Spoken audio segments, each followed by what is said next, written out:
Welcome to Speed Kolor, a podcast and YouTube channel about custom motorcycle culture. Be sure to subscribe and turn on notifications to get all the latest content. You can also follow Speed Kolor on Instagram. We hope you enjoy the show. Hi there. Welcome to Speed Kolor. On this episode, I've got three things that I'd like to discuss with you. These are, I'll call them issues for me, just some things that I'm concerned about, and one of them is something that should concern all of us right now. American, Canadian, or no matter where you are around the world, this one is pertinent. So the three issues are this. I'd like to discuss House of Kolor paint. I'd like to discuss parts availability, and both of those tie into the third issue, which is U.S. tariffs. These are the three things that, for me, came to the surface this week, and I want to discuss. So to kick it off, I want to play a video clip that I recorded in Las Vegas last week to open the topic of House of Kolor. So let's watch the clip. You know, coming down to Vegas, I thought for sure this would be a great opportunity to pick up some House of Kolor paint, bring it home with me, use my personal exemption at the border. You can bring $800 worth of stuff back. I thought, yeah, this will work out well. I'll tell you what, finding House of Kolor paint is a real chore. Man, oh man, Karen and I were all over this town. We went to the what's listed on the website as the preferred distributor, Elite, I believe it was called Elite Paint. And that turns out that it's actually the Sherwin-Williams main building, but only the main building for house paint. And the people who work there don't know anything about House of Kolor. So from there, we tried a couple other places. One is now a body shop. It's no longer a paint and parts place. The other place was just gone. Anyway, we finally wound up here at GM, what's this called? GM Auto Paint Supplies. Gotta tell you, super people, great place, really, really good. They've got stuff on the shelf. They've got product here. So typical. Everybody else is telling you, oh yeah, just find it online, let us know what you want, and we'll order it in for you.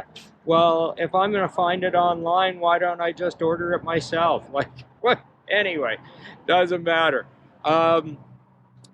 Great product. I love House of Kolor. I love using it. It's my go-to. I just really like it. But I'm concerned, folks, about where the industry is going, where our whole culture is going. It's harder and harder to find parts. You can't find people to talk to explain them to you. Paints, you'd like to be able to go in and get a look at stuff and talk to somebody knowledgeable. And it's just not there anymore. Everything is, just go online, just go online. And I got to tell you, I don't like it. I'm not happy about it. However, GM Paint Supplies here in Las Vegas, I don't know if this is considered North Vegas or what, but good people. They've got the product on the shelf. They do a good job here. The prices are reasonable. If you're a Canadian, hey, do your shopping here. Like I say, up to $800 personal exemption if you've been away for 48 hours. No tariffs, no duties, no nothing. Just go back home and take it with you, avoid the shipping costs and everything else. It's a good way to go. So I had success. I was able to pick up a bunch of great products, Orion Silver Max, Candy Color, Candy Concentrate Wild Cherry that I'm going to be using on the XS 650. Picked up some other stuff, some reducer, some primer. All good. Going home with some fresh supplies. Well, that's on-site reporting for you. It was in the moment. I was right there, and I wanted to capture that. And now maybe we can break it down and talk about it a little bit. You know, I've used House of Kolor paint. I think I started using House of Kolor paint when I was 17, so I'm going back to around 1975, 76, back in that era. House of Kolor was a great product then, and it's a great product now, and I really enjoy working with it. At this stage, there was a large gap where I didn't do any painting at all. And at this stage, working with paint now, I'm just loving it. It's a passion. It's a hobby thing for me. And I am not a professional painter. I'm not the caliber of a lot of these guys you see on Instagram, and they do amazing things, and they're involved in some of the builds for the big shows, and some of these folks are just unbelievable in what they can do and how they work with the stuff. So I'm not a painter at that level by any means. However, I think the jobs that I do are solid. I have some techniques. I'm able to do some things. I plan on learning a lot more and doing a lot more. And I guess that's part of why I'm such a loyal user of House of Kolor. Is I got a bit of a start with it. I got to know the product a lot of years ago. Now the product makes sense to me. Their system, their mixing system, what I can do with different bases and different candy concentrates and different things. It's just really a lot of fun, and I enjoy it, and I keep learning more as I go. So I really, really like House of Kolor. Being a Canadian and living in Canada, I guess more to the point, in Calgary, there is one distributor for the product. I don't want to get into any name calling or bad mouthing or anything. They carry a decent amount of product. I'll give them that. They have a captive market here. The issue I have with them is that the pricing seems to depend on the mood and how much a certain individual likes you. There's only one guy in the whole place who can give you a price on House of Kolor, and he never looks at the computer. He never looks at a price list. You say to him, I need this and I need that, and it's, okay, I'll charge you this for this.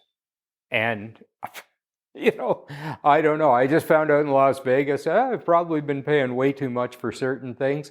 Other things are in line. It's a tough one. So there were two distributors. Something happened with the second one. They had a fallout with the rep or House of Kolor, or something happened. One day they had shelves full of the stuff. The next day the shelves were cleaned off. The product was gone, and I was just told the product is gone and it isn't coming back. So what happened there, I don't know. The reason I mention all of that or talk about all of that is being in Canada, trying to get the product. A lot of people in the US tell you, oh, just order it online. You can't order it online in Canada. There's nobody that I found yet, and if somebody knows of somebody, I'd sure like to know.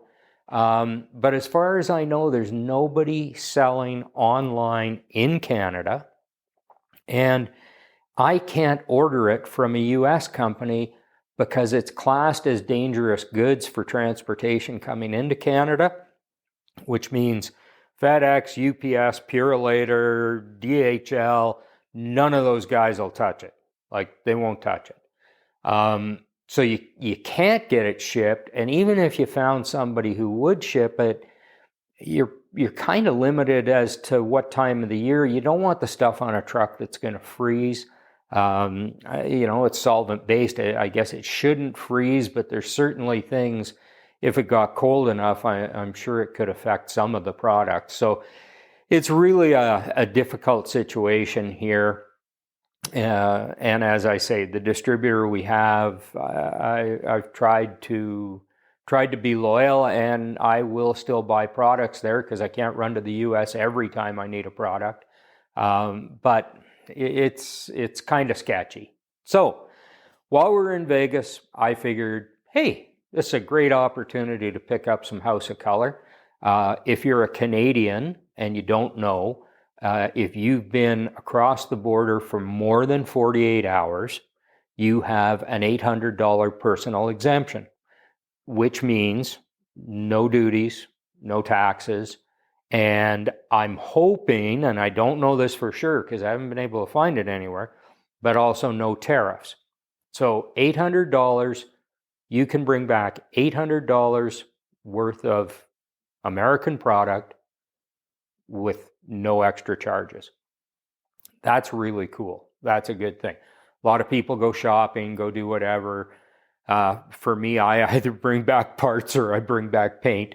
That's pretty much what I do with my personal exemption, and Karen usually pitches in and helps me out. So we can bring back a pretty good load of stuff between you and I. That's how I got my frame jig. All that steel, and I'm not talking about all the rectangular tubing, but just all the fixtures, all the pieces of it. That steel is heavy, heavy, heavy. Shipping that from the US to Canada, wow, it's expensive. So we were down at the timeshare. We were down there for a week. It was easy. I had it shipped to the timeshare, threw it in the trunk of the car, brought it back, no problem. So there are ways to get around some of that. So on this trip, I figured, okay, this is great. There's got to be distributors in Vegas. I should be able to find House of Kolor. I'll be able to go in. I was expecting to go in, look on the shelf, look at different stuff, kind of like, and here's one for you, Coast Airbrush in Los Angeles. Man, that store is the bomb. I love that place. They carry so much stuff. I mean, I guess they're in the heart of the custom car and motorcycle world. They carry so much great product, and they have shelves full of House of Kolor. Really cool. You can get whatever you need. I thought for sure there'd be something like that in Vegas. I thought there must be all kinds of custom paint jobs going on, guys working with the stuff, in the general area. Maybe out at Henderson or something, there would be a shop. Well, I'll tell you, I checked the House of Kolor website, and it came up with a preferred distributor being Elite Paint and whatever. Gave the address. We go to the address, and it is the Sherwin-Williams main distribution center. And I thought, oh man, this is going to be spectacular. Go in, walk up to the guy at the front counter. Yeah, do you have House of Kolor paint here? He says, what? I said, House of Kolor paint. He had no idea. Sherwin-Williams owns House of Kolor. This guy had no idea what I was talking about. Then I realized why. This whole distribution warehouse thinger that we got sent to was in fact for, I guess, residential and commercial paint. So house paint, commercial paint, that kind of stuff, not automotive finishes. So he was really good. Once I explained it to him, he said, oh, let me find out. So he called over to the automotive distribution center for Sherwin-Williams, which is at a different location. And they said, oh yeah, no, we don't have any of it here. Tell the guy to go online, decide what he wants, call us, we'll order it in, he can come and pick it up. Now for my case, that actually made sense because I would be able to bring it back with me then. If I had been an American, that to me, that really doesn't make sense. If I'm going to order it online, why don't I just order it online? Or if I'm going to go online to find it, why don't I just order it online? Why would I go online, search it out, find out what I want, then call somebody to bring it in so I could go there and pick it up? Didn't make any sense to me. Anyway, that I didn't think was a great solution at the time for what I was doing. So I thanked the young man, and he said, there is a paint shop down at the end of the building, in this same building. He said, just walk right down to the end. I thought, oh, that's probably where this elite preferred distributor is. So I go down to the end of the building, nada. This is a new, I don't know if they bought the old shop that was there. I don't know what they were doing. Anyway, there was no House of Kolor on the shelf or anything. I talked to the guy at the front counter. He had no idea what I was talking about, didn't know anything about House of Kolor. He called out one of the guys who is a painter / counter guy at the shop. And this guy comes out and he says, oh yeah, House of Kolor, yeah, I've got some. We just don't have it out on the shelf. He said, what are you looking for? And I said, well, I don't really know. I kind of wanted to look at some stuff and see some different things and see if you had color charts and stuff. No, we don't have any of that, but let me go see what I got. And he comes back out with a cardboard box full of candy concentrate and lettering enamel. Good products. Don't get me wrong. Nothing wrong with those products. But he brings them out. They're just thrown in the box. There's so much freaking dust on them. I don't know how long they've been laying around. And some of the cans, some of the lids were off a little bit, so the paint had leaked out. Some of the candy colors, the paint had leaked out around the lid on the candy colors. I kind of looked at this box of stuff and I thought, I have no idea how old this is. I don't know where it's been. Some of it's leaking out. So I said, well, thanks. No, that's not really what I'm looking for.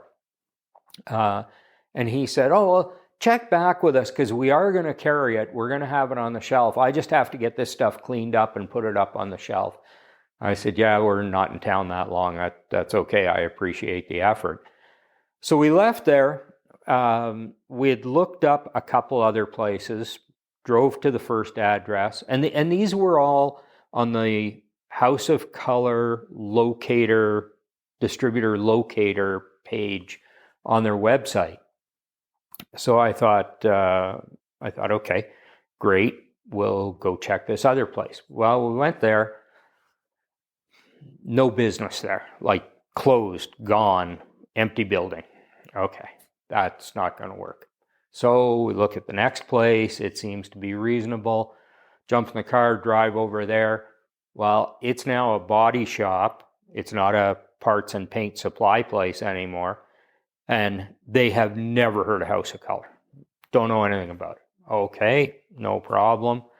So I thought, okay, I'm going to give this one more try. And we drove over to GM Auto Paint Supplies. Great place, great store for anybody who's in the Vegas area.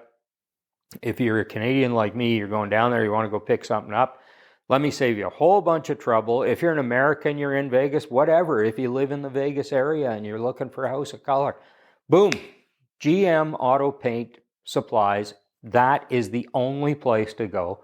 They have it on the shelf. They are wonderful people. They were so helpful. Unfortunately, and this is one of my beefs with Sherwin-Williams, unfortunately, they had no extra color charts, no extra mixing formulas poster, nothing, nothing to hand out or anything. They had no swag, no nothing. And I said to the gal who helped us, and I wish I had gotten her name. She was excellent.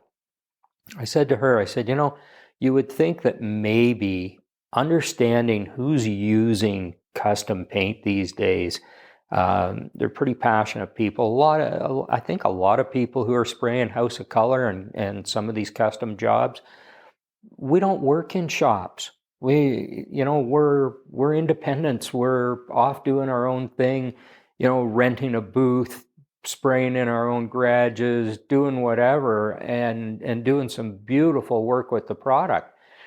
Heck, I dropped almost $700 American on paint and didn't even get a key fob for it or anything, which that's not why I buy the stuff. But I just thought, if House of Kolor / Sherwin-Williams really wanted to do something for their customers and treat them right, maybe they could make some mixing charts or something available to the jobbers who are selling the product.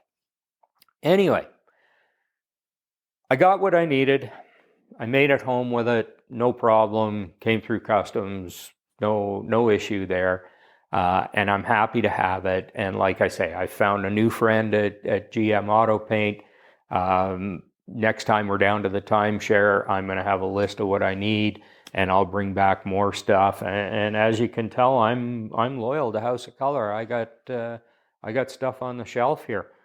So I guess what all of this comes to is, I really wonder what's happening to the custom paint world. I hope we're not going to see it deteriorate. It's such a cool art. There's so much stuff being done. Yeah, custom paint has lost a lot of market, a lot of work to the wrap business. And you know what? I'm okay with vinyl. I actually had a sign shop for a while and did some wraps. I think we did some pretty cool stuff. We did, I don't know how many dragsters, 10, a dozen, whatever. Did a couple haulers. I did a Pro Mod car. We did a bunch of stuff. We had a pretty good name. 3M really liked what we were doing. Wraps on race cars or commercial cars, commercial vehicles. Yeah, I get it. If you're Joe Plumber and you want to show a guy sitting on a toilet on the side of your truck, well, there's probably not many guys who are going to paint that on for you. But a wrap guy can design that and print it out and slap it up on the side of your cube van, and away you go. Wraps did take that whole race car end of things away. And I'll tell you what, there's nothing I like more than seeing a beautiful race car with a beautiful paint job on it. I remember a few years back when a fellow I know here in Calgary, Rick DiStefano, showed up at an event with his, I think he was running a Camaro at the time, Pro Mod car, serious Pro Mod car out of Calgary here. And it was in red metal flake. And that thing was stunning. It was just absolutely gorgeous. And I know Rick, and Rick is the kind of guy who would not be concerned about patching it up after he tags the wall or something. It's looks first, looks and performance first. The maintenance of it, it's not the issue up front. So anyway, Rick's car looked beautiful. That's the kind of custom paint job, man. I see that stuff and I think that is so cool. I wish we did more of that again. So some of the market has gone away there, but there is lots of stuff still being painted. Not as much maybe as there used to be, and I hope that slide doesn't continue. House of Kolor, what can I say? You've got a bunch of people out there who really like your product. Man, Sherwin-Williams, I don't know if you know what you got there, and I don't know what your plan is. Gee whiz, it'd be nice if you'd update your website so that we could actually find distributors. It'd be nice if you updated some of your videos. Some of them are still the old Valspar videos, which there's nothing wrong with. John Kosmowski doing a great job, no issue there. The videos are relevant, the mixing and the products and everything. I just don't know why they still start and end with Valspar. A little bit of editing ought to take care of that, I think. But again, I'm not a video expert, although I do a YouTube channel that I think is okay. Anyway, Sherwin-Williams, man, take a look at what you got. Take a look at your market. And, I know you're at SEMA and I know you do things, but maybe you need to look at the grassroots a little bit and see what you can do there. Anyway, love the product. Going to keep working with it. Not in any way turned off or anything like that. Just concerned about where the custom paint culture is going, and concerned about the marketing of House of Kolor and what Sherwin-Williams does with it. I would love to see the product stick around. It's and I'm not saying it's threatened in any way. Don't get me wrong. It's a beautiful product. I just, more availability for Canadians would be cool, but maybe the market's not big enough to worry about. That's something we face all the time. Anyway, I'm rambling now. I'm not going to go on and on about it. I would love to hear what you think. If you got something to say about House of Kolor, I know that Taylor Schultz used to use it. Now I think Taylor's branched off and has a brand of paint of his own. I believe it's called Rogue. I couldn't find it. I don't know where to find it. I guess I'd find it online. But again, I can't get it into Canada. So Taylor, if somebody tips you off to this video, hey buddy, sure love to hear from you and find out how you're doing with Rogue and how a guy can get his hands on it. I love House of Kolor, but that doesn't mean that I wouldn't give something else a try, especially from a cool guy like you. Shane Guy, there's somebody else who does wonderful stuff with House of Kolor.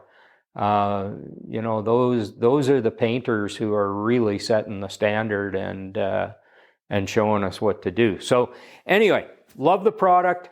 Wish it was more accessible. I'll figure it out. That's what I do.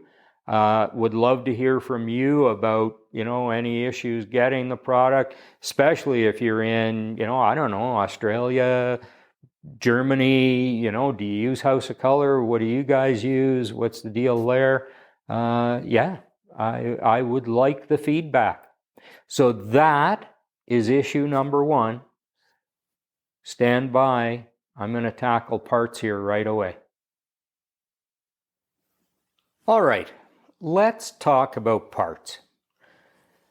This is very similar to the first chapter of this video, if you will, the first chapter of this episode, the House of Kolor availability. Parts availability.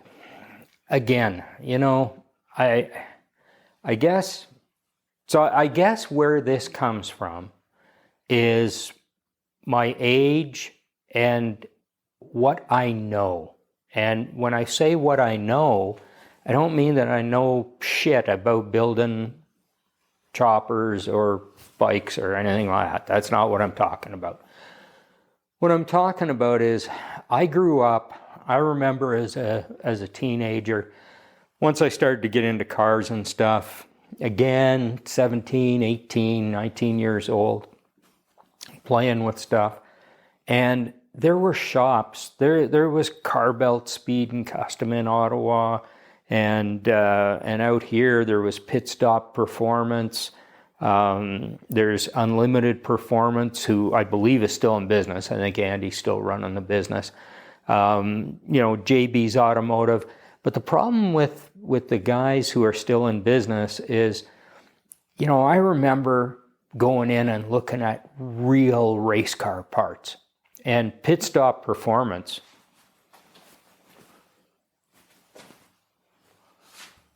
sorry, I just had to check the audio mixing device over there. I apologize. So I remember Pit Stop Performance. And man, you would go in there and it was full of race car stuff, and it was good parts. It was cool stuff. They'd have manifolds and just, shifters and all hardcore stuff. I'm sure they even had pistons and some common rings and gears and all kinds of stuff in stock. And the performance parts, if you will, seems to have kind of changed over to a lot more truck stuff, a lot more bolt-on stuff, more square footage for stereos, audio systems, I guess we call them now. Stereos kind of gives away my age, maybe. But they're not that hardcore performance. And in the motorcycle world, and I will admit that back then, I was more into race cars, hot rods, that kind of thing, than I was motorcycles. But I'm sure that back then motorcycles were similar as well, that you could go in and you could find parts, you could find inventory, and you could talk to knowledgeable people. And that's what I find is missing now.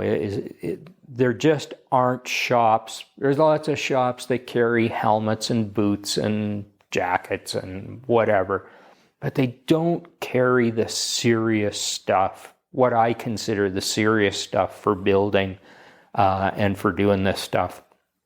Perth County Moto is a great example of a shop that does carry all the riding accessories, but also carries gas tanks. That's where I got the gas tank for the Yamaha here. They carry gas tanks and fenders. That fender's from Perth County. They have exhaust kits. They have Sportster stuff. Jeff keeps not a huge inventory, but at least keeps an inventory. I have found a new appreciation for my friend Brent over at Precision Frameworks, PFX. We are so lucky in the Calgary market to have that shop, a real shop that does real custom builds and everything, but has a showroom with motorcycles in it, custom motorcycles. Some customers, some that they've built for different purposes, but there's custom bikes there to look at, and the walls are lined with parts.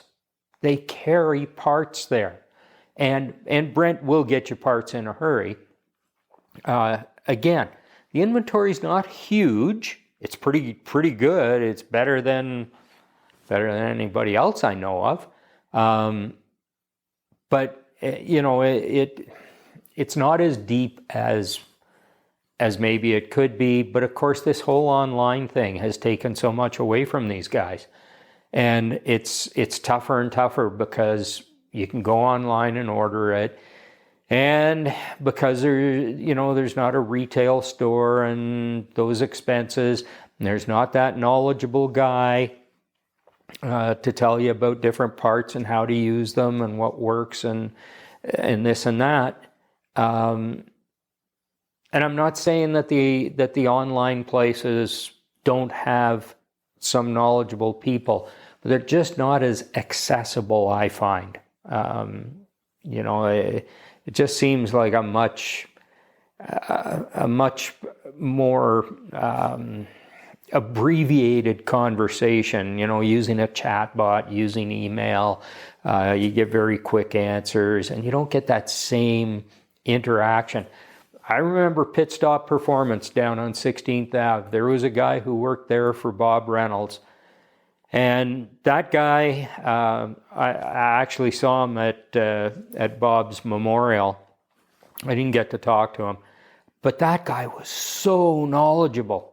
And when you went into that store, man, he could tell you what you needed and how to use it and why you'd use this, not that. And that kind of stuff.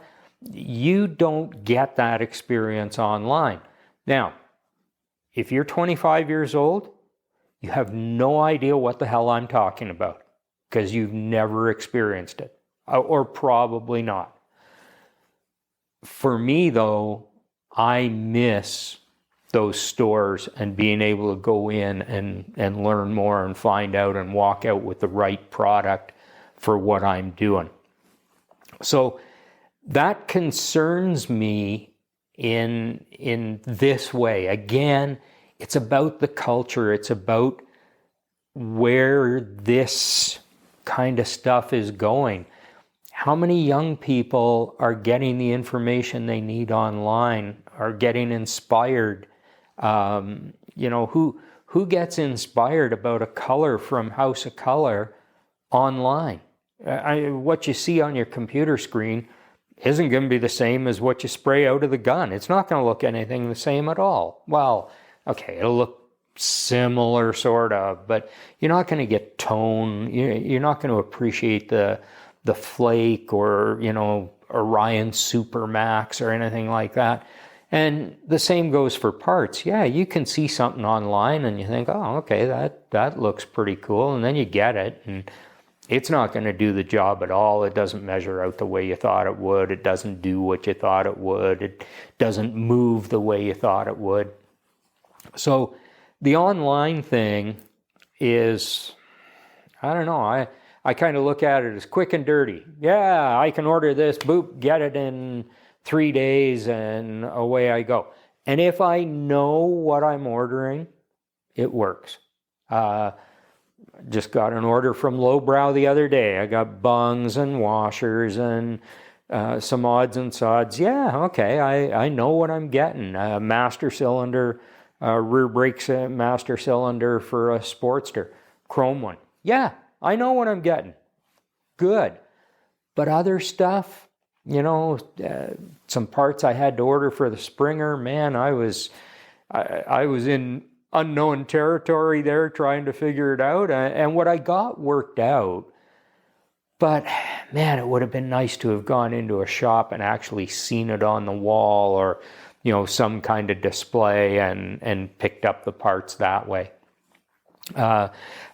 Again, my concern is, does the online system do what I think we'd all like it to do for novices, whether they're young or whether it's a guy who just retired and now he wants to do something that he's always thought would be cool and build a bike, build a cafe racer, he's got his dad's bike in the garage, whatever, right? Does the online thing inspire people the way they need to be inspired? Does it educate them the way they need to be educated? And, I'm going to say, again, Las Vegas, I was hoping there'd be shops. I found one really knowledgeable guy at O School Choppers. Good guy. I think his name is Adam. I've got it in my information. Anyway, good guy, beautiful builds. Oh, I mean, these guys, they're top notch. And they're using the fancy swing arms and they understand the different suspension offerings and they got it all nailed down. Inventory?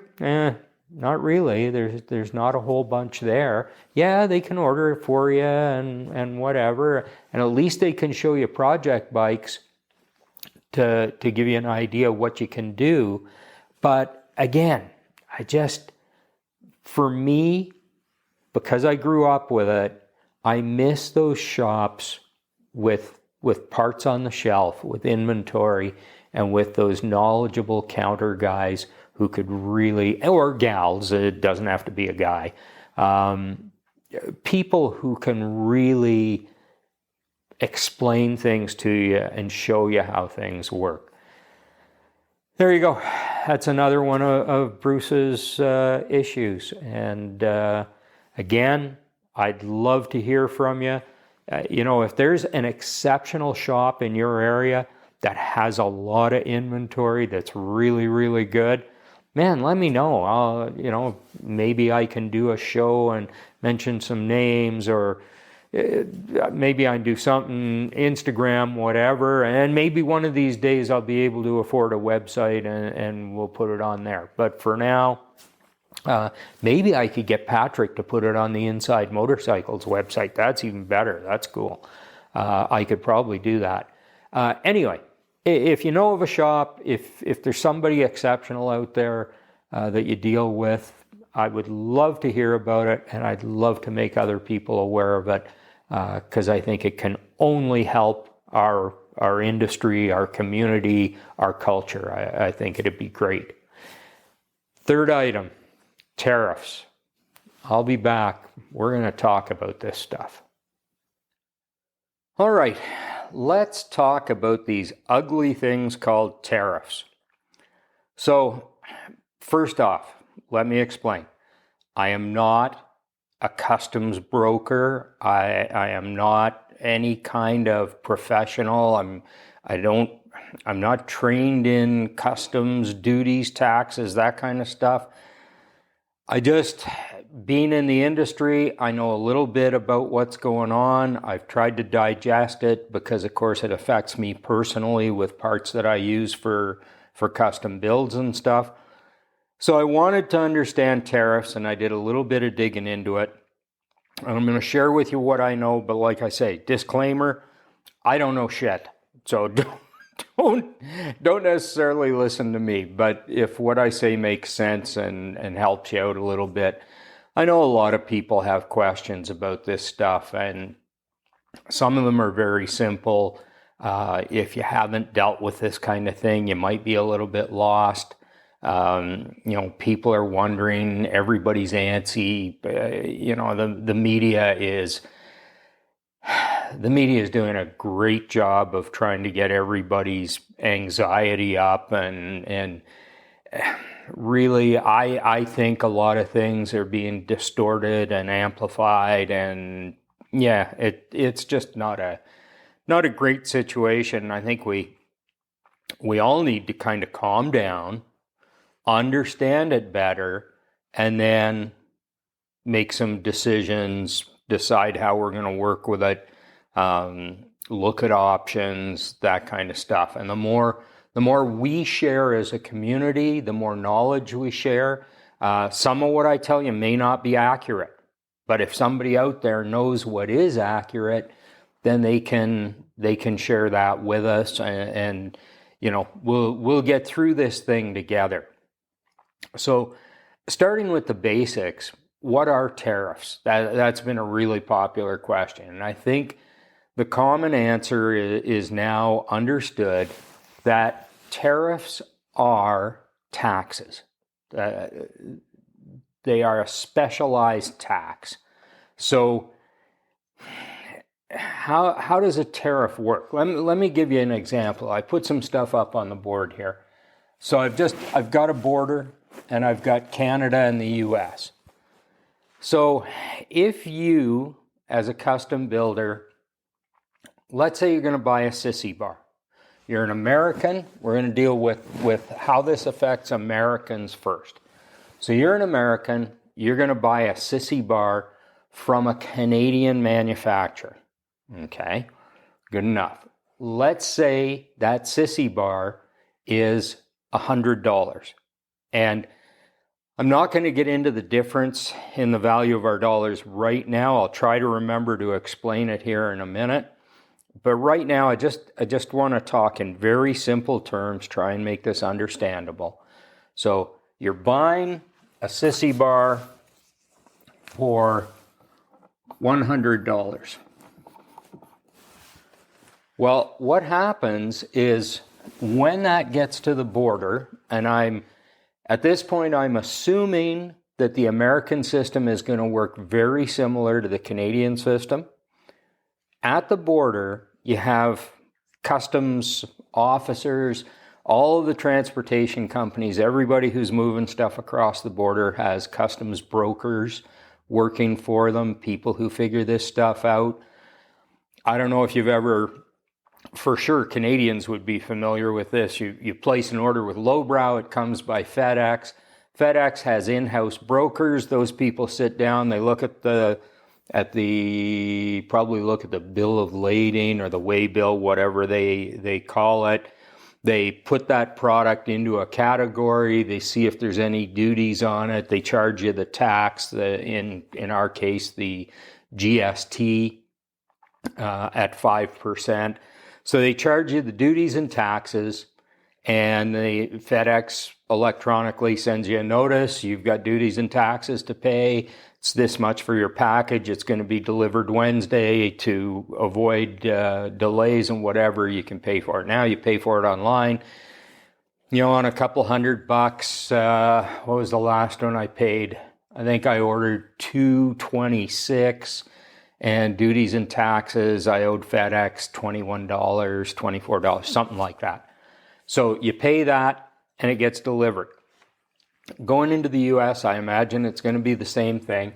And what's going to happen is the border, the customs officials are going to take that $100 and they're going to add $25, which is 25%, right? So it's a 25% tariff.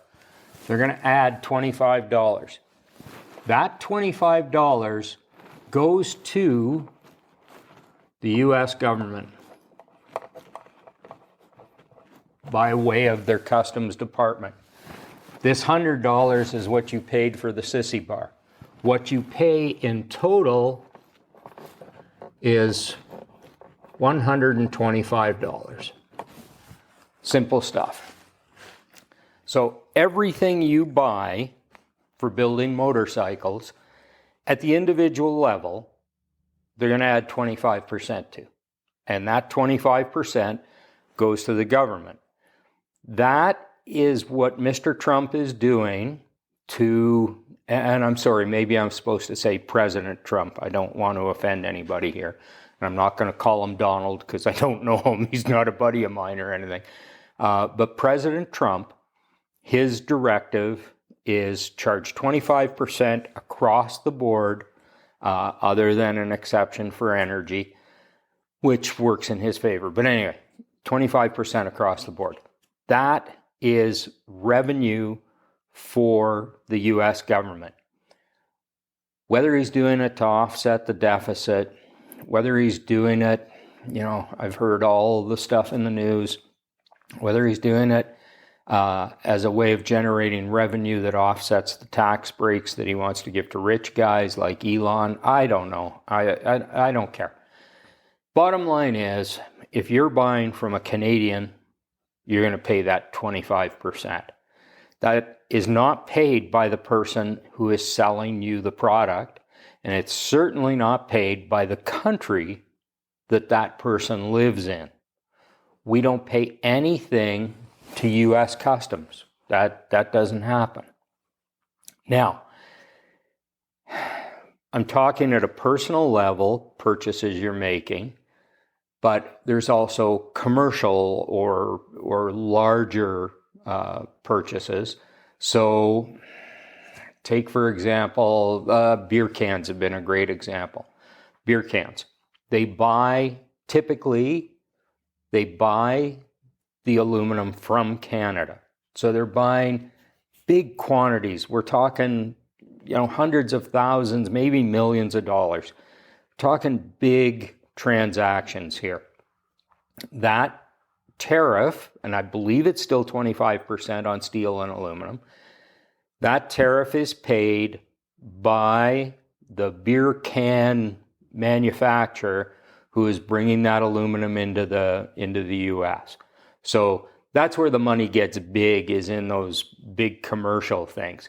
However, you have to look at the smaller stuff too, that if you're buying products from Canada, even at this personal builder level, you're paying that 25%, and that adds up pretty good.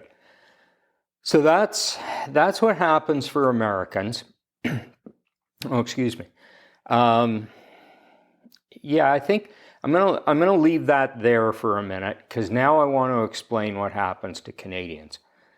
So for Canadians, this initial process, this initial 25%, means really absolutely nothing, or it should mean nothing. Here's what I mean by that. I've already heard of some people discounting product, and again, I get it. at a commercial level, big deals, you're selling hundreds of thousands of dollars, whatever. I've heard that some Canadian companies have said, well, we will eat the 25%, or in other words, they will give a 25% discount to their American buyers. It will severely reduce their profit margins, maybe to nothing. And they'll do that to keep the relationship going and to keep the volume going. That's certainly a choice that they can make. My personal belief is that if your product, in this case, if your product is worth $100, your product is worth $100. And you should maintain what you get for your product. And yes, I understand giving up production, relationships. I understand it all, but my gut says you got to stand your ground. And if your product is worth this much, then you need to charge that much. If you discount it to offset the tariff that should be paid by the importer, if you discount your product, and you're probably discounting it to some degree forever, because whoever's buying it from you is going to say, well, if you could afford to take 25% off when there was a tariff on it, you must be able to give me a discount close to that now, after the tariffs are removed. It's just a spiral down. It's just like when prices go up, very seldom do they come back down to the same degree that they went up. Well, the same is true if you discount your product. It's really, really hard to get back to where you were. It's hard to justify that. So I do not agree with discounting product. However, I understand in business, in production, there may be a reason that you have to do it, or that you believe you have to do it. So that's the difference between that commercial and the personal kind of thing and whatever. Now, let's talk about what happens for Canadians, because I've had a lot of people say to me, okay, so there's a 25% tariff at the American border. How does that affect me? Why does that put my price up? Well, here's how it works. So let's take an example of an alternator. Simple alternator for a car, okay? The aluminum that the housing's made of. And I don't know that all of these things are accurate. I haven't done the research to find out where this stuff comes from. I'm just trying to give you an example, and the situation could change. But let's say the aluminum, the raw aluminum, comes from Canada. Alternator manufacturer in the U.S., or actually alternator housing manufacturer in the U.S., buys that aluminum. Well, that aluminum, 25% going across the border. Okay, how is that going to affect the price of the alternator? The aluminum is a fraction of the cost of the alternator, and you're only talking about 25%. Going back to the beer can thing, I've heard people saying that the cost of manufacturing that beer can is going to go up like 2 cents. Well, okay, by the time you roll all that through, let's say you get it all done, let's say a beer is 10 cents more. Is anybody noticing that? Probably not, and we're not really concerned about it. The problem is, if you look at a company like a local brewery here in Calgary that does 36 million cans of beer. That's million cans of beer. That's 36 million cans that all went up 2 cents a piece.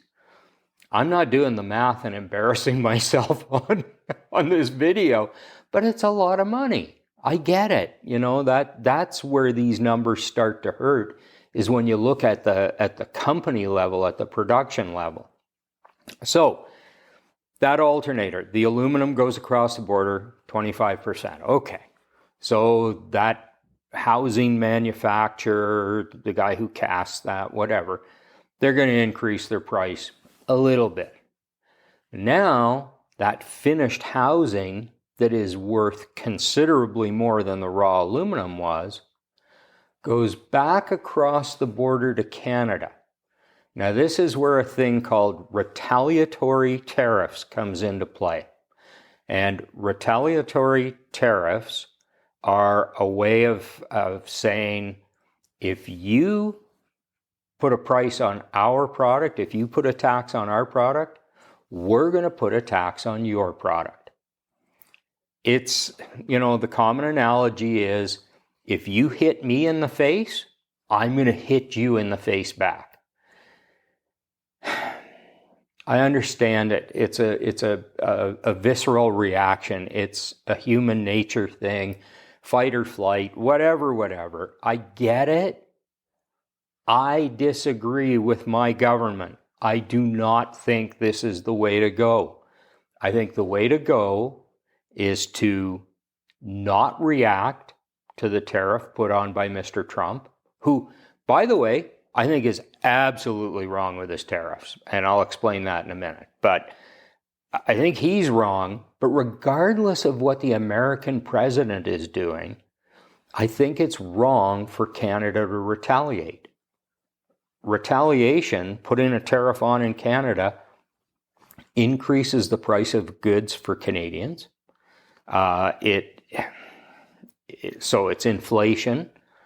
And under a different administration, and I won't mention any names, I don't want to get into that, but previous presidents to come, I think you could have governors of states going to that administration and saying, hey, this is really hurting. We need to reconsider what we're doing.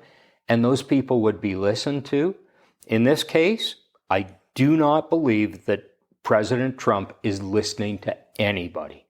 He has, I don't know, well, let's give him the benefit of the doubt and say he has a plan. He's committed to what he's doing, and he's going to do it, and he's not listening to those people. So I'm not sure that retaliatory tariffs would work in this situation. I actually think that no reaction would be much more effective than what we're doing. I think if we just said, oh, okay, you're putting tariffs on our products. Okay, knock yourself out. Charge Americans more money. That's something you got control of. Go ahead and do it. That's my view. So I do not agree with my government about putting on retaliatory tariffs, but they are my government. They were elected fair and square, no problem. And if that's the decision they make, then I'll go along with it. I disagree, and that's okay. We're allowed to do that. So the retaliatory tariffs. So that the aluminum for the alternator, abbreviation for alternator ALT, went across the border at 25%. Okay, good enough. Now the housing comes back across the border and gets charged a 25% retaliatory tariff. And we'll just put over here housing, not to be confused with building houses. So the housing comes back across the border at 25%. So let's say when it comes back across the border, it gets the bearings installed and the stator and the rotor, whatever that is in an alternator, the internals, the windings, all that stuff, that gets installed in Canada. And now it goes back to the US and gets charged another 25%. And in the US, it gets the electronics, okay? Gets the rectifier, the wiring, whatever, that gets put in. So maybe, and I don't want to confuse the issue, but maybe some of those components come from somewhere else in the world, or maybe even the windings that were installed in Canada came from the US, and when they came in, they got charged 25%. Now that finished alternator comes back into Canada as parts for your Mustang GT, and another 25% on the finished good, the completed alternator. Well, look at this. I mean, when you start adding this up, oh my goodness, that alternator has gone up crazy in price. That's what's happening with cars, because we have this across the border situation where parts come back and forth to build the car. We're just 25% every time it crosses the border. It's just building the cost. And, you know, I saw in the news last night, they said the average cost of, what were they talking about? Were they talking about a pickup truck or something? Was going to go up $12,000 for Americans. That's why. I don't know what the prices are going to be like for Canadians, but for Canadians who ask me the question, well, how does that tariff affect me? Well, the tariff does, the American tariff affects you here, but our government has turned around and put a 25% tariff, and I haven't seen it exactly, but I imagine automotive parts are in the mix somewhere. And if we put another 25% on, this just gets crazy. It gets out of hand. And you could use the same analogy for a sissy bar. American manufacturer buys Canadian steel, 25%. Now he makes a sissy bar, he sells it back to somebody in Canada, and if it's on the list of retaliatory tariffs, well, now it's another 25% on the finished product. So this can add up really quick depending on the product and depending on what you're doing. Now, I mentioned finished product, and here's where I'm going to say that I think President Trump is wrong. I don't think that President Trump is even using a chainsaw in the way he's applying these tariffs. I like to think it's more like he's trying to cut his steak with a sledgehammer. He is a blunt instrument, and he is just, it is totally pressure and force that he's using. There's nothing strategic in my mind, my opinion, nothing strategic about what he's doing. Here's what somebody might consider doing if they wanted to change things. So he says he wants to bring manufacturing back to the U.S. I understand that. I get that. Again, very simple example. Don't know the facts on this, but I think you'll get the gist of this. Let's say it's t-shirts. Maybe he wants to impact the apparel business. Okay, so if you have t-shirts, finished product, and that's a huge part of this, is finished product. He's putting tariffs on a lot of raw products, and I think that could be a mistake. It would be a mistake in my strategy. So let's say I wanted more apparel, clothing manufacturers in the U.S. Start with t-shirts. So t-shirts from anywhere. Now we're not focused on countries. President Trump seems to be very focused on countries, on entities. He wants to make this personal. He wants to attack, not necessarily attack, but he wants to have confrontation with countries. And prime ministers and presidents represent countries, and he can deal with that. If you wanted to build the t-shirt manufacturing business in the US, you would say, okay, we are putting a tariff, make it 25%. I'm okay with that. 25% on all t-shirts coming into the US. I just bought t-shirts the other day from a company. I won't mention company names and what I'm doing because I don't want to associate anybody to what I'm saying. Same company, 2 different t-shirts. One, obviously a little bit thinner. The material's a little bit thinner. I felt it. It's got a cool design on it. It's an okay t-shirt for warmer weather. It'll be absolutely fine. But then the other one that had a really cool design on it, you feel it. The hem is different. The material's obviously thicker. The shirt's a little bit longer. There's more material there. It's a better quality shirt. The lower quality shirt came from Nicaragua. The better quality shirt came from, I want to say it was a Canadian product. I'll have to check the tag again. But regardless, it was a nicer product.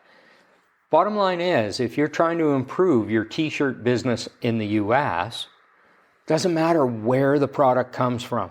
You're targeting t-shirts. So both of those products are going to be 25% more. Now, what you're doing is you're creating a situation where clothing manufacturers in the US can look at this and go, well, wait a minute.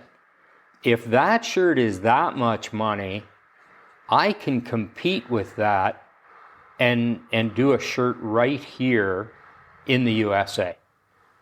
Good deal. I do not know what that is going by outside, but it is noisy as heck. I apologize. So a t-shirt manufacturer can say, hey, I can compete with that, and I can make a quality t-shirt. And they set up a factory, or they enlarge a factory or a production line so that they can do more t-shirts. And that tariff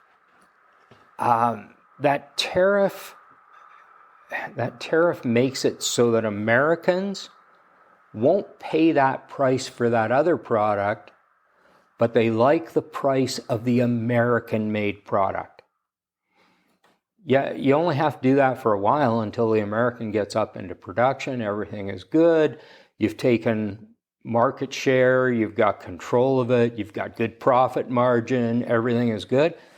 Then the tariff, you can leave it in place or you can take it away. You've now become competitive, and you have manufacturing in the U.S., and you have jobs, and you're using U.S. cotton, and the list goes on and on. All good. Strategic. Targeted. That's, I think, where you want to be. I sense that, strategic is going to take some time, but I think it's going to build very effective industries. I sense that President Trump he's an angry man. I'm not sure, in spite of everything he has, everything he's done, I think a lot of people would look at that and say, wow, that guy's, man, he's got it. He's achieved a lot. He's done a lot. Not sure that he's happy with what he's done. And I think to a great degree, he's trying to leave an impact on the world because he's not totally satisfied with who he is. I sense that. Not a counselor, not a therapist, not a psychologist or a psychiatrist or anything else. I'm just a guy, and I just sense that he's not a very happy man. So he's taking this broad, sledgehammer approach. I think there's a more strategic approach, and you can take that t-shirt example, apply that to all kinds of industries. And then you can bring industries back at a pace that works. You can bring them to certain areas of the U.S. where you need that manufacturing. You have a lot more control. You can assist in certain ways. Just it seems to me that would be a better way to build. I may have my head totally up my arse because I am not a politician. I'm not an economist. I haven't done this, but that's my thought as to how you would work that. So that hopefully explains a little bit about how tariffs work, and in this case, cross-border. Now, I said that I was going to talk about the difference in dollars. So if you don't know, which is, if you're an American, there's no need for you to really know this. You probably don't do a lot of business with Canada unless you're a businessman. But, I was thinking about this, and how many guys building custom motorcycles would buy product from Canada? We have some very talented people here. There's a guy in Manitoba building Springer front ends. There's a guy down in Ontario who I'm going to talk about in another show who does handlebars, sissy bars, does some frames. Very talented, beautiful stuff. I know these guys do sell some product into the U.S. So there is some purchasing going on. But for the most part, a lot of guys in the U.S. and gals have no idea about Canada or buying from Canada or anything else. Right now, our dollar is worth about 70 cents US. So that means that you buy really well. That $100 sissy bar in your dollars is $70. If it's $100 Canadian, it's $70. That's a pretty good deal. That's why oil is so important going to the US, because we work WTI, West Texas Intermediate, from what I understand, is our base point, because our oil from the oil sands, I think it's mostly from the oil sands, is a heavier, more dense, stickier, gooier kind of oil. It takes more refining. So it would be considered, I guess, a lower grade than something like Sweet Texas crude or whatever. So West Texas Intermediate, WTI, is kind of the standard. Then our product is discounted from there because we know that it needs more refining. Then you're buying it in Canadian dollars, and that means that you can buy $100 Canadian for just $70 US. So it works out to be a pretty good deal to buy barrels of oil from Alberta or Canada, but I'm sure Danielle Smith would like me to say Alberta. So it's a pretty good deal if you're set up to refine that heavier crude. That works out well. For the most part, for you folks in the U.S., buying motorcycles in Canada, if there's something advertised here, used bike, whatever, you're buying it way cheaper than the advertised Canadian price. Here's something I don't know, and if anybody out there knows, I'd love an answer to this, but I'm not sure what your government is going to do. Because going back to the sissy bar, that's $100, and let's say that's $100 Canadian. When it gets to the border, are they calculating 25% of $100? Or are they calculating 25% on $70? And the reason I ask this question, it makes sense to me, because the exchange rate, the value of the dollar, fluctuates. You may cost yourself money if you do the conversion and then calculate the 25%. So what they may do, and I don't know. I don't know what's legal. I don't know if there's anything that's legal or right in this whole thing. But if they calculate the 25% on the 100, okay, now you would only pay $70 on the 100, but customs would say the 25 you get to pay us in US dollars. Don't know. That would be interesting to see if they're doing it that way.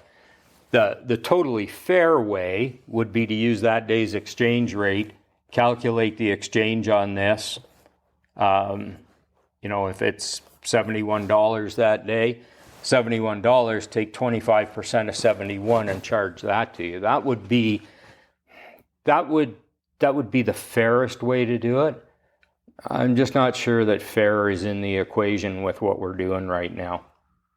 So that's my understanding of tariffs. And as a Canadian, I got to tell you, man, I'm not looking forward to what happens when this hits because, let's say I buy a hardtail for a Sportster.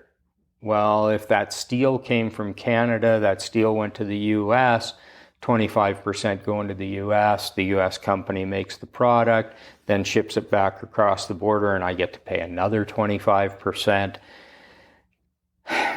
Prices are going up. That's the bottom line here, what I see. Prices are going up. They will never come back down to where they started. They may come down some. They're not coming back down to where they started, and my hobby just got more expensive. It's life. What can I tell you? Can't necessarily change it, but hopefully I can make you more aware of what's going on. Now, the other thing I wanted to talk about is motorcycle pricing, because I know this has been a question too. And even within the industry, I have dealers checking with me weekly to find out what's going on. Everybody has the same question. What's going on with tariffs? Well, the situation we're in right now is that the tariffs have been on and off with President Trump. April 2nd is the next date for tariffs to get applied to Canadian products coming across the border. So we'll see what happens on April 2nd. But basically, when it comes to motorcycle pricing, here's what's going to happen. Canada, the retaliatory tariffs that I talked about, Canada has put retaliatory tariffs in 3 phases. So they want to have an impact. We want to have an impact. I'm part of the country, I'll admit it. Okay, we want to have an impact. So phase 1 says, hey, we're pissed. We don't like this. This is what we're going to do to hit back. Okay, fair enough. Then there's phase 2, which I believe is supposed to happen 21 days after phase 1. And then there's phase 3, which is supposed to happen, I imagine, another 21 days later. So you have these 3 phases of retaliatory tariffs. I've looked at the list, and motorcycles are in phase 1. So what's going to happen is Harley-Davidson and Indian and any other motorcycle manufactured in the U.S., when it comes into Canada after April 2nd, assuming that President Trump goes ahead and starts charging the tariffs, our retaliation, we're going to charge you tariffs back. One of the items is motorcycles. So Harleys and Indians are going to go up. Well, I imagine they're going to go up. They're going to get charged 25% at the border coming into Canada. The Japanese manufacturers are not going to be charged.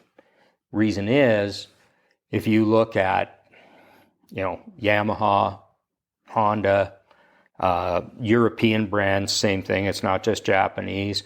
I don't think Ducati or Aprilia or BMW do any manufacturing in the U.S.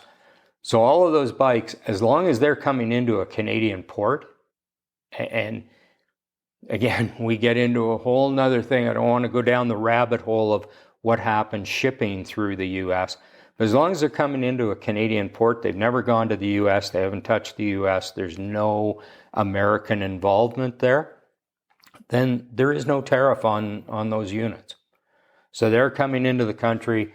I can tell you that Honda does not, and I said I wouldn't use manufacturers or brand names, but I will tell you, Honda does not expect any change in motorcycle pricing because it never touches the US.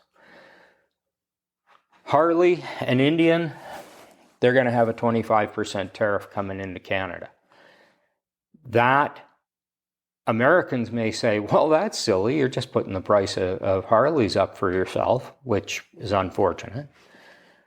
But the other thing to consider is, in that Harley Davidson, is there any aluminum, steel, electronics? Is there anything that goes in to assembling that motorcycle that comes from Canada? Because if there is, it's getting charged 25% going to the US.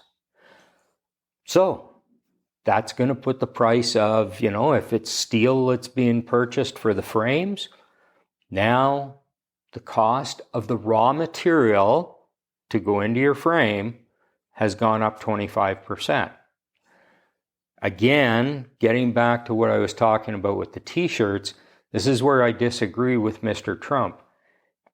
President Trump, by putting a tariff on input products, let's call them, or raw materials, you drive the price up, and I'm not sure the effect is really what you're looking for. I get that he thinks that all of a sudden somebody's going to start manufacturing different kinds of aluminum or making different steels in the US. There's so many things to consider there. Aluminum takes a lot of electricity to produce, from what I understand. Steel, there's the whole manufacturing process. There's a lot of things to do there. So I'm not sure that all of that works. So I wouldn't charge tariffs on raw materials or input product. I wouldn't charge a tariff on the cotton to make a t-shirt, because if a t-shirt company in the US was importing cotton because there wasn't enough to supply the industry in the US, then why do you want to put the price of that American shirt up? You want to charge the tariff on the finished product, because that's where it has the most impact. If you're trying to offset the deficit, that's also where the bigger dollars are. So finished product, I think, is the way to go, but I understand there's a lot of material, or there's a lot of money in raw materials and stuff. Yeah, his decision, just trying to give you a different perspective on that. So anyway, if that Harley Davidson uses stuff from Canada, then it is going to put the price up a little bit. It's not going to be huge. It is going to put the price up for the American buyer, but it's really going to affect the price for a Canadian.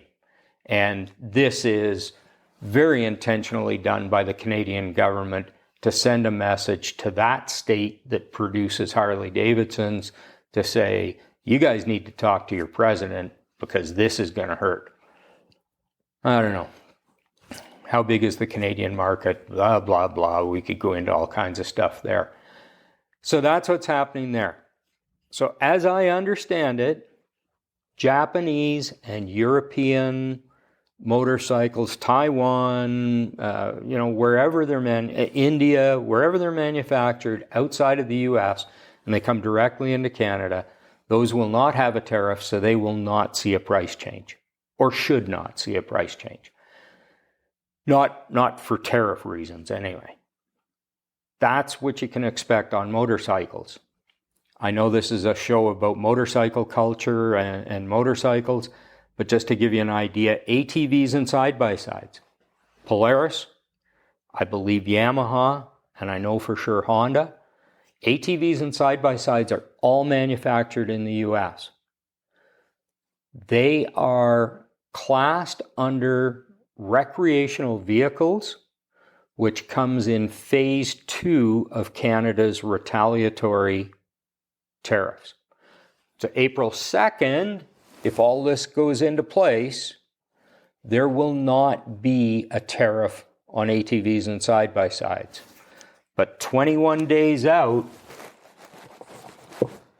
21 days, sorry for my sloppy writing, but 21 days out from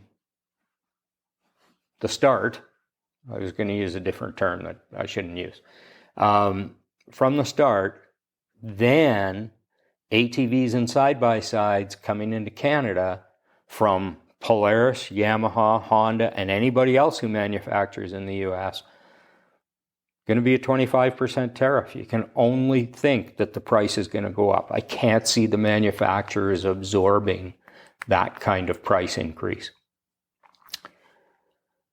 That's just the way this thing is going to work. I will tell you that as a Canadian or even as an American, if you want to know what those phases are and what products are covered in Canada's retaliatory tariffs, Canadian government website, whatever the name of it is, it's easy to find. You could just do a Google search on Canadian tariffs, whatever. Anyway, on the government website, there is the phases and all the products that are covered. Reading through it, you just about need to be a customs broker to really get all the different categories and motorcycles. I said that motorcycles are charged a tariff. I think they have six or seven different classes of motorcycles, all based on engine size. So many cc to so many cc, blah, blah, blah. And again, ATV and side-by-side lumped under recreational vehicles. Well, what else is a recreational vehicle?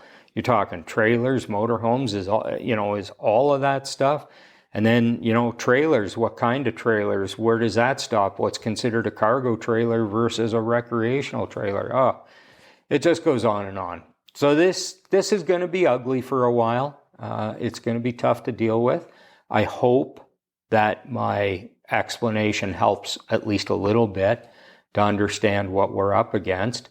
And I would say too that in what we do as motorcycle enthusiasts, this is really a shame that we're going to pay a price for this, because it really, it doesn't really affect us. We're not a big part of this, but just like everybody else, we're going to wind up paying a price. And it is what it is. That's it for now. If you have any questions about tariffs, if you have any insight for me, if there's anything you'd like to share with me, man, I'd like to hear it. This is Speed and Kolor, the podcast on YouTube. You can find us on your favorite podcast platform. We're on YouTube, as I say, Speed and Kolor channel. You can follow me on Instagram. I don't do Facebook. I'm working on Threads, but you can certainly find me on Instagram. I appreciate you watching, listening, whatever it is you're doing. I hope to see you back. I hope there's value in this. And I just appreciate the heck out of you spending time to watch or listen to this. Thank you so much. And remember, build safe, ride safe, be cool. We'll see you soon.